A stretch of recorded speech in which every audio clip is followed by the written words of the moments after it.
Hola, ¿cómo están? Mi nombre es Carlos Barreto y soy estudiante de Comunicación Social de la Universidad Bicentenaria de Aragua. Y hoy les voy a hablar un poco sobre el periodismo de investigación. Él es una modalidad del periodismo que se dedica a buscar, analizar y difundir información de interés público que no es fácilmente accesible o que alguien quiera ocultar. Su objetivo es relevar hechos que afectan a la vida de las personas, denunciar abusos de poder, corrupción, injusticias o violaciones de derechos humanos. El periodismo de investigación consiste en aquel que analiza en profundidad un tema en particular con el fin de poner en evidencia hechos de corrupción, analizar políticas gubernamentales y corporativas o llamar la atención sobre tendencias sociales, económicas, políticas o culturales. Para esto se llama periodismo de investigación a aquel sector del periodismo que se dedica de manera excluyente a investigar determinados casos para, por supuesto, luego de realizar la correspondiente investigación, hacerlo público a través de un medio de comunicación masivo. Para realizar un trabajo de periodismo de investigación se requiere mucho tiempo, recursos, habilidades y ética profesional. También se necesita contar con fuentes de información fiables y verificables, que son el origen de las noticias y el sustento de la credibilidad del periodista. En el 2013 se señala que el trabajo con las fuentes de información resulta fundamental para garantizar el buen desarrollo de la investigación. En este sentido, el periodismo de investigación se fundamenta en la revelación de hechos que son encubiertos por lo que es el acceso a fuentes y documentos, sean públicos o secretos, que permite que el periodista logre conseguir y recopilar información y corroborar los hechos. Sus fuentes oficiales y no oficiales. Las fuentes oficiales, identificadas como representantes legítimos de los distintos niveles de los poderes del Estado, instituciones públicas o privadas, empresas o cualquier organización que agrupe o represente un conjunto de actores de la sociedad, cubren mejor las necesidades organizativas del medio, porque en algunos casos suelen contar con una estructura construida para facilitar el contacto con la prensa.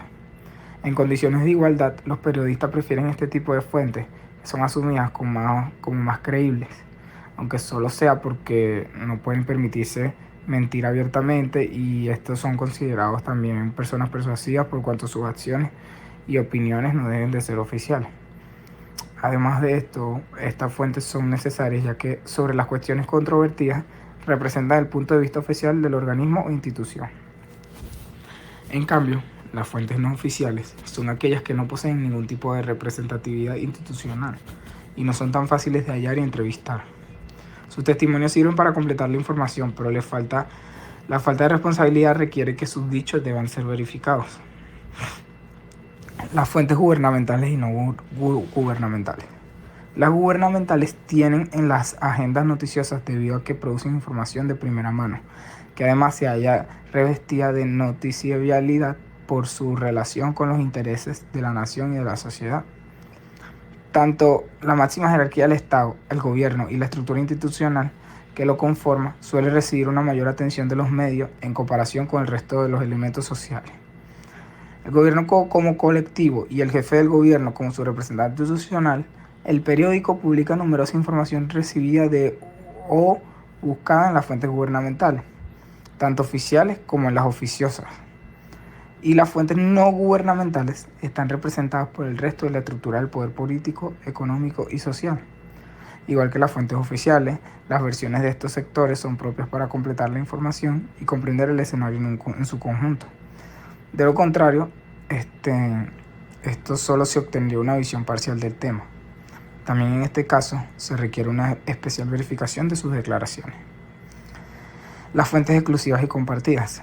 En función del acceso a las fuentes compartidas y exclusivas, se distinguen en fuentes exclusivas y compartidas. Valga la redundancia, el testimonio exclusivo de las fuentes de información representan un privilegio, una muestra de poder para el medio de comunicación, y las fuentes exclusivas son las más valoradas por los trabajadores de prensa y medios de comunicación, puesto que aportan información privilegiada. Sin embargo, también son las más difíciles de obtener.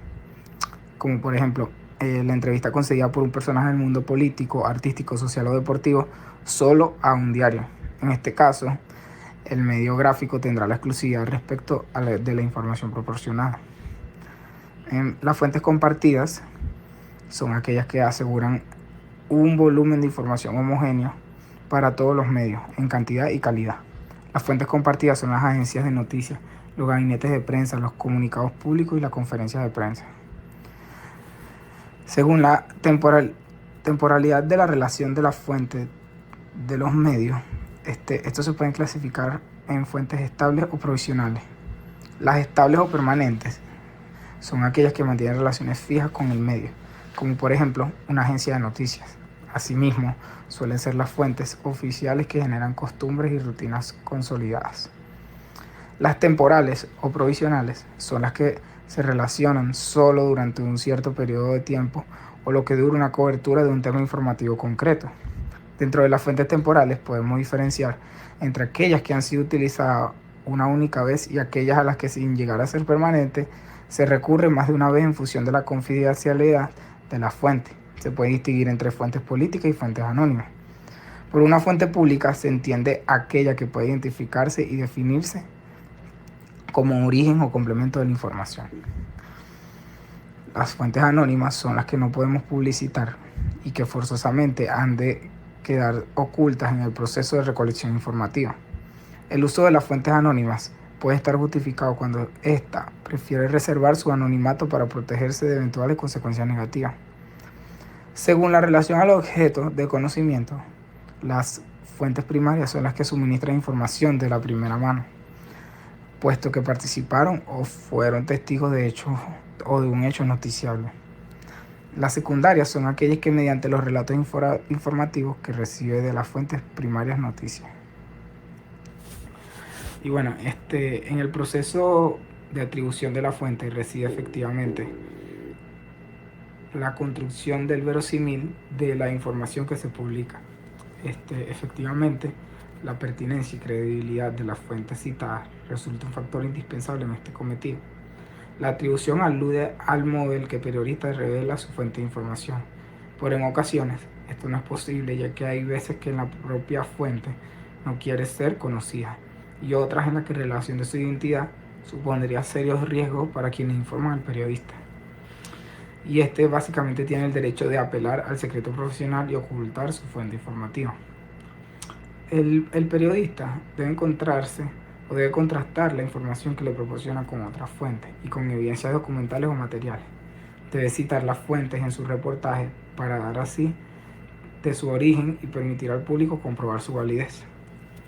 Y bueno, para concluir, la investigación del periodismo permite revelar información nueva, veraz y de interés público sobre otros temas diversos del ámbito económico, político o social. Para ello, los periodistas utilizan técnicas y fuentes de información que pueden ser personas, documentos, publicaciones o redes sociales. Las fuentes pueden ser públicas o anónimas y deben ser contratadas y verificadas para garantizar la calidad y el rigor del trabajo periodístico. La investigación es un factor de suma importancia en el ejercicio periodístico.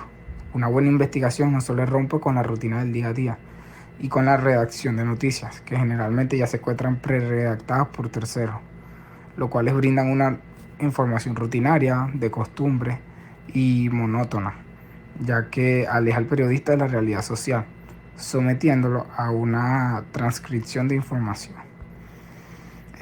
Por consiguiente, la investigación hace posible que el periodista esté cara a cara con la noticia, ser la fuente de la información, ver lo que nadie ha visto y abordar el trasfondo de los hechos que son objeto de la actividad periodística. Y bueno, esta fue toda mi exposición y espero que les haya gustado.